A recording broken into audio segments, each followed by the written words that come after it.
Consommer des protéines animales au repas du soir, pour, contre? Je vous aide à répondre à cette question dans cette vidéo.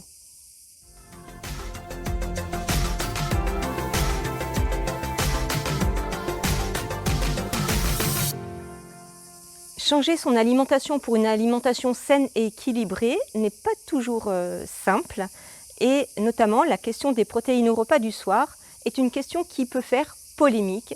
Chacun y va de ses réponses et vous avez du mal à vous y retrouver.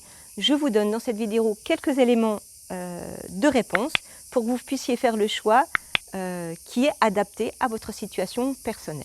Donc, comme je viens de le dire, la réponse est nuancée et ça va dépendre un petit peu donc, de votre situation personnelle et du but que vous recherchez.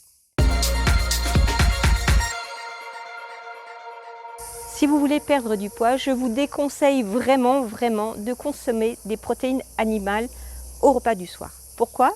Eh bien tout simplement parce que les protéines animales sont très lourdes et très longues à digérer. Elles sont assez riches.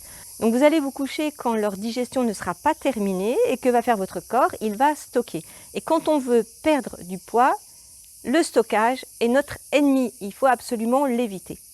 Il vaut mieux dans ce cas-là éviter les protéines animales au repas du soir et plutôt les consommer au repas du midi. Si c'est difficile pour vous et que vous avez l'impression qu'il manque un petit peu quelque chose à votre repas, que vous ne vous sentez pas rassasié, eh bien je vous conseille par exemple de rajouter en fin de repas un yaourt. J'ai bien dit un et non pas deux, et un yaourt nature bien sûr. La caséine est une protéine, elle va contribuer à réduire la masse graisseuse et limiter la dégradation musculaire. Donc quand on veut perdre du poids, c'est vraiment l'idéal. Maintenant, quand vous serez un petit peu habitué à ce changement d'habitude alimentaire, je vous conseille de déplacer votre yaourt à 16 heures. Deuxième cas de figure, vous voulez améliorer votre sommeil et votre humeur. Là encore, je vous déconseille de consommer des protéines animales au repas du soir parce qu'elles ont plusieurs actions qui sont néfastes à la qualité de votre sommeil. Comme je vous le disais tout à l'heure, elles demandent un gros travail de digestion et qui dit travail de digestion dit augmentation de la température corporelle. Or, vous savez que pour s'endormir, pour bien s'endormir, le corps a besoin plutôt d'abaisser sa température corporelle. Donc là, il y a conflit d'intérêts. Ces protéines favorisent la production de dopamine. Vous connaissez cette hormone qui a un effet dopant, stimulant, qui nous maintient en éveil. Là encore, conflit d'intérêts.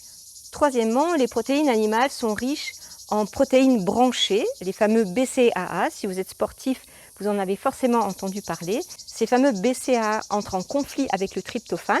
Le tryptophane est un acide aminé précurseur de la sérotonine. La sérotonine est à la fois un neurotransmetteur et une hormone qui agit sur le système nerveux central. La sérotonine déclenche la production de mélatonine. La mélatonine qui est l'hormone du sommeil, c'est-à-dire qu'elle favorise l'endormissement et elle nous aide à entrer dans les différentes phases du sommeil, donc un sommeil de qualité, un sommeil réparateur. Troisième cas de figure, vous êtes en prédiabète ou vous souffrez déjà de diabète de type 2. Là, pour vous, tout est question d'équilibre. Si le fait de supprimer les protéines animales vous conduit à augmenter la consommation de féculents ou carrément d'aliments sucrés, vous comprenez que cela va faire augmenter votre production d'insuline et que c'est très mauvais pour vous, surtout que c'est la nuit que notre taux d'insuline doit être le plus bas.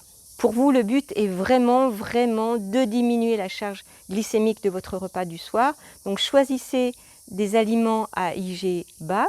Pour maintenir l'équilibre de votre repas, vous pouvez introduire un poisson par exemple qui est moins riche en BCAA que les viandes et la charcuterie et qui aidera à avoir un sentiment de satiété.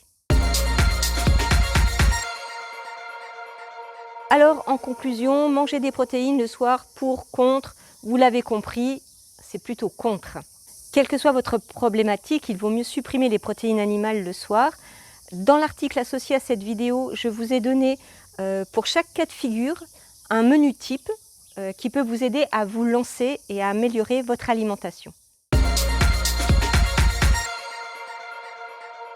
Alors je vous l'avais promis en début de vidéo, j'ai gardé un super joker pour la fin. Je vous donne quelques indices. C'est un aliment végétal. Il est riche en acides aminés, notamment en tryptophane, en glucides complexes, donc qui vont passer lentement dans votre sang, qui ne vont pas provoquer de pic de glycémie. Dernier indice, c'est une céréale qu'affectionne tout particulièrement Hildegarde de Bingen. Vous avez trouvé maintenant, bien sûr, je parle du grand épeautre non hybridé. N'hésitez pas à mettre du grand épeautre non hybridé à votre repas du soir, en quantité modérée, bien sûr. Il va vous apporter un effet rassasiant. Il est facile à digérer, il ne va pas vous alourdir, il ne va pas empêcher un sommeil de qualité. Au contraire, il va vous apporter du tryptophane. Je vous ai expliqué le processus tout à l'heure. Donc c'est vraiment l'aliment idéal. Dans mon article, j'ai également mis un exemple de repas du soir dont vous pouvez vous inspirer pour démarrer cette nouvelle habitude alimentaire. Prenez soin de votre santé, prenez soin de vous et je vous dis à très bientôt. N'oubliez pas de vous abonner à la chaîne pour recevoir une notification quand la vidéo paraîtra. Avant de partir, laissez votre petit pouce bleu, ça me fera plaisir et cela m'encourage. Et je vous dis à demain.